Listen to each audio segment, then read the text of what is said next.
और जो प्रॉब्लम आपने 2011 वाली देखी थी वही सेम प्रॉब्लम आपको 2019 में दिख गई फिर से, कि आपको पूछा गया है फ्रिक्शन फोर्स क्या होगा, 10 न्यूटन का फोर्स अप्लाई कर रहे हैं, we are applying a 10 newton force, what will be the friction force, 10 kilogram mass है इसका, तो 10 मल्टीप्लाइड बाई जी हो जाएगा वेट, यहां से नॉर्मल रिएक्शन आपने अप्लाई कर दी, और अप्लाइड फोर्स है 10 न्यूटन।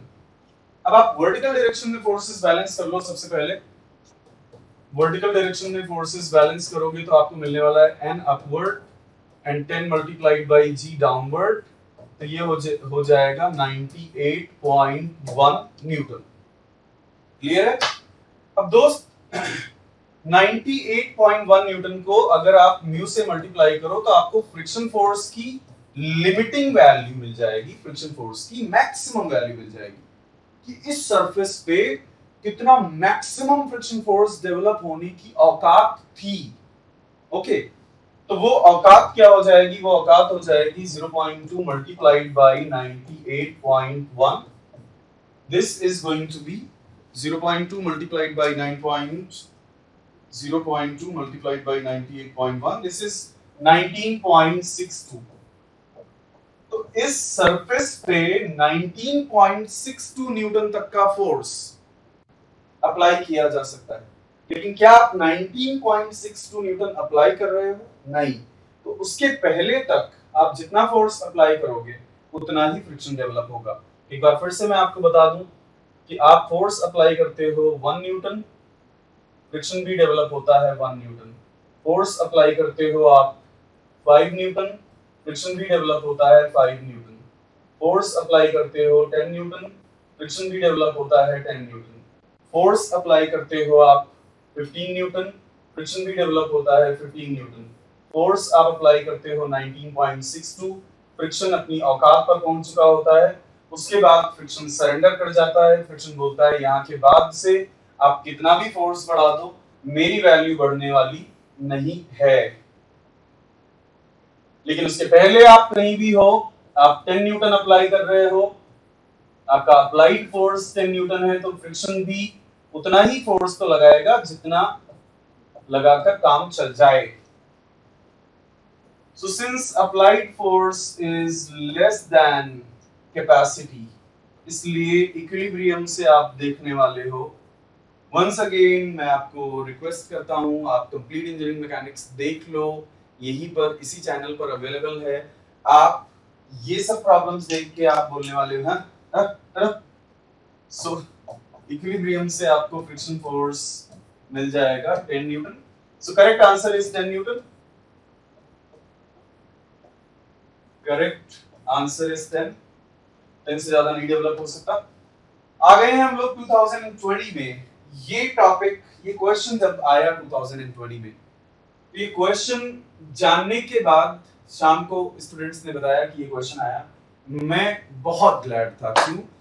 क्योंकि मैंने बड़ी ही शिद्दत के साथ थ्री फोर्सेस का कंसेप्ट क्लासेस में सिखाया है हमेशा, लेकिन उसके पहले तक कभी इस कंसेप्ट पर क्वेश्चन नहीं आया था। तो मुझे लगता था कि यार स्टूडेंट्स को कई बार ये भी लगता होगा कि ये इंसान सिखाता बहुत कुछ है बट पेपर में नहीं आया है, पता नहीं इररिलेवेंट टाइप तो नहीं सिखा रहा है। बट 2020 में ये प्रॉब्लम आया and this made me glad like anything. क्यों? क्योंकि जब ये जस्ट रोल होने वाला होगा, जस्ट रोल होने वाला होगा, about to climb over the step, जब ये about to climb over the step है, about to climb over the step, जब ये about to climb over the step है, तो मेरे प्यारे दोस्तों इसका यहां ए पॉइंट पर कॉन्टैक्ट हट जाएगा। Contact at point A will be removed, contact at A will be removed. और ए पर अगर कॉन्टैक्ट हट जाएगा तो ए पर जब कॉन्टैक्ट ही नहीं है तो किस बात की कॉन्टैक्ट रिएक्शन? जब कॉन्टैक्ट ही नहीं है तो कॉन्टैक्ट रिएक्शन भी नहीं आनी चाहिए। तो एक तो F लगने वाला है और दूसरा W लगने वाला है। A पर कोई फोर्स एक्ट नहीं करेगा। अब अगर ए पर, पहली बात तो ये फ्री बॉडी डायग्राम का मतलब कि आपको फ्री द बॉडी करना है, तो ये गलत है। फ्री द बॉडी मतलब फ्री द बॉडी, पहले आप सपोर्ट को हटाओ तब आप बॉडी का फ्री बॉडी डायग्राम बनाओ, ये सही तरीका है। तो ये तो हो ही नहीं सकता, क्योंकि free the body and make the diagram, इसलिए ऑप्शन ए तो इनकरेक्ट है पूरी तरह से। अब ऑप्शन सी भी नहीं करेक्ट हो सकता, क्यों? क्योंकि ऑप्शन सी में पॉइंट ए पर भी कॉन्टैक्ट रिएक्शंस गिवन है। अब पॉइंट ए पर तो कॉन्टैक्ट रिएक्शंस डेवलप ही नहीं हो सकते, क्योंकि पॉइंट ए पर no reaction at point A,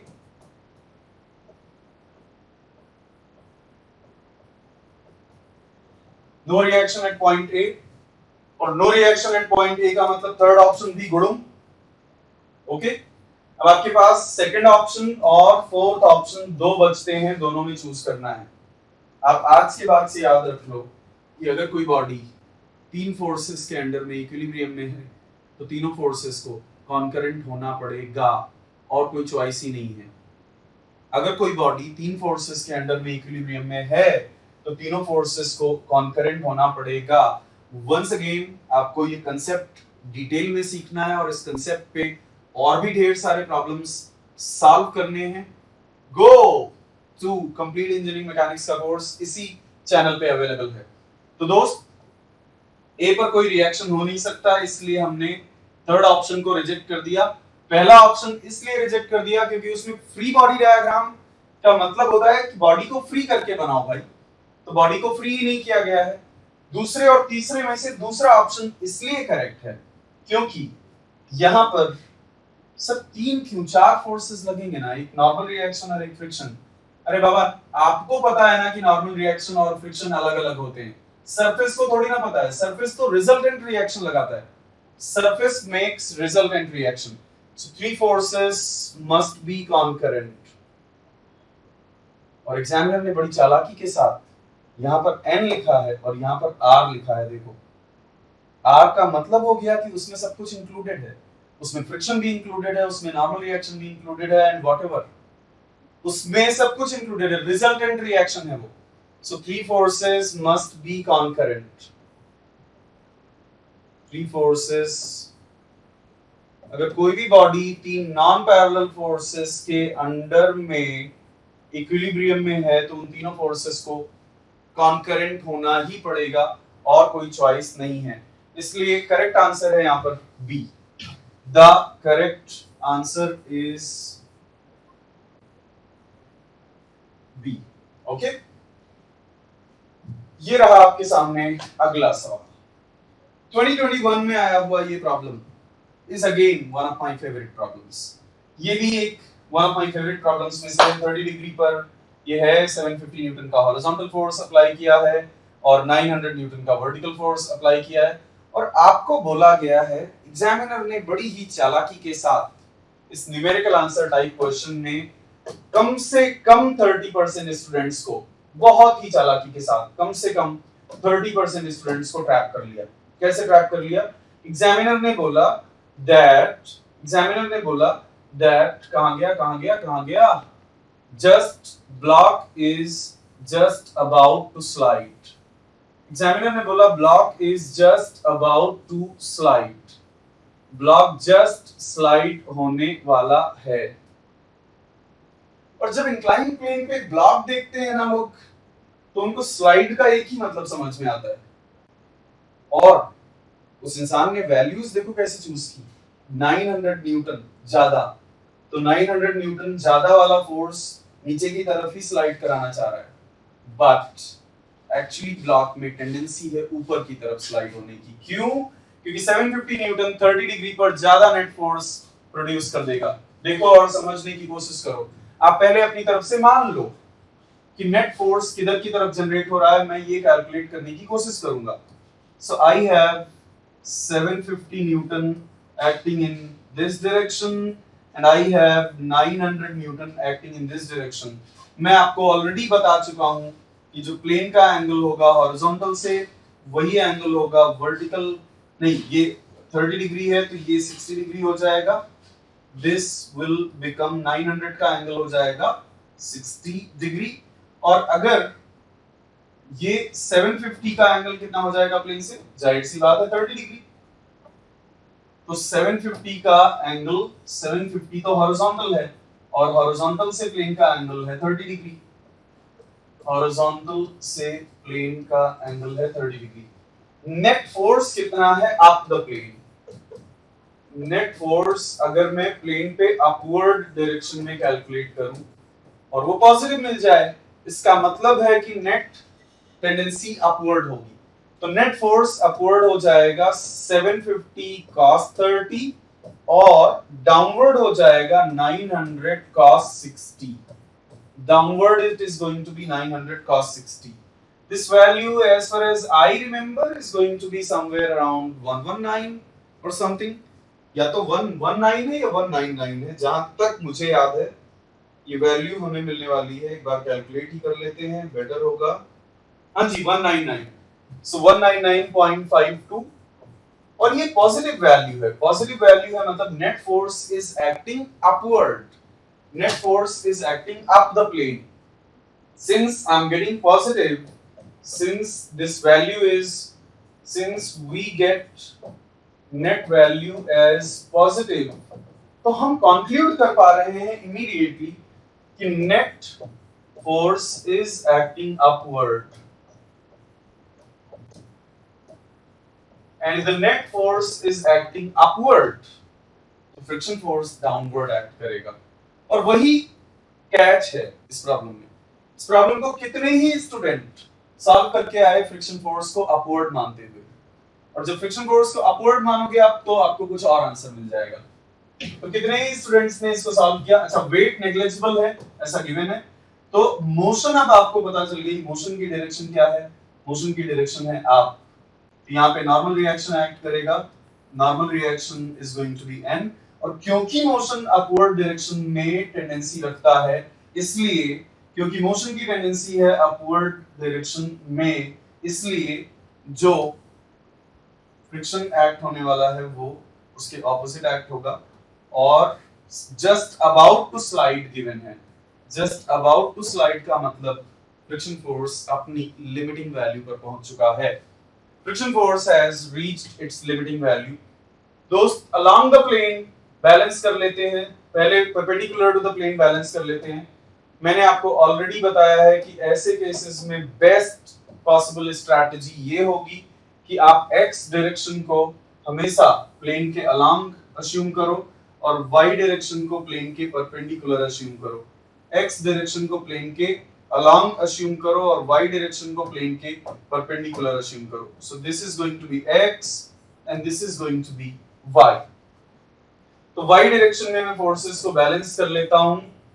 y direction में फोर्सेस को बैलेंस करूंगा, मुझे मिल जाएगा n, और दूसरी तरफ मुझे मिल जाएगा 900 का कंपोनेंट। प्लेन से 60 है अगर, तो प्लेन के परपेंडिकुलर साइन कंपोनेंट आ जाएगा, साइन कंपोनेंट। ऐसे ही 750 का प्लेन से एंगल 30 है, तो प्लेन के परपेंडिकुलर साइन 30 मिल जाएगा हमें। इस तरह से n मिल जाएगा। उसके बाद आप x में बैलेंस कर लो फोर्सेस को। x में मेरे पास अपवर्ड है 750 cos 30, अपवर्ड है 750 cos 30, डाउनवर्ड है म्यू इनटू n, और डाउनवर्ड एक और फोर्स है वो है 900 cos 60। डाउनवर्ड एक और फोर्स है और वो है 900 cos 60। तो यहां पर आपको n की वैल्यू अगर आप रखते हो तो फाइनली म्यू मिल जाएगा। If you put the value of n, then finally you are going to get the mu value around 0.17, जहां तक मुझे याद है, जहां तक मैं न्यूमेरिकल वैल्यू को रिकॉल कर पा रहा हूं 0.17 के आसपास आनी चाहिए। फिर भी एक बार कैलकुलेट करके देख लेते हैं। 900 sin 60 प्लस 750 sin 30, ये हो गया n, एंड फिर 750 cos 30 minus 900 sin 60 cos 60 divided by this value.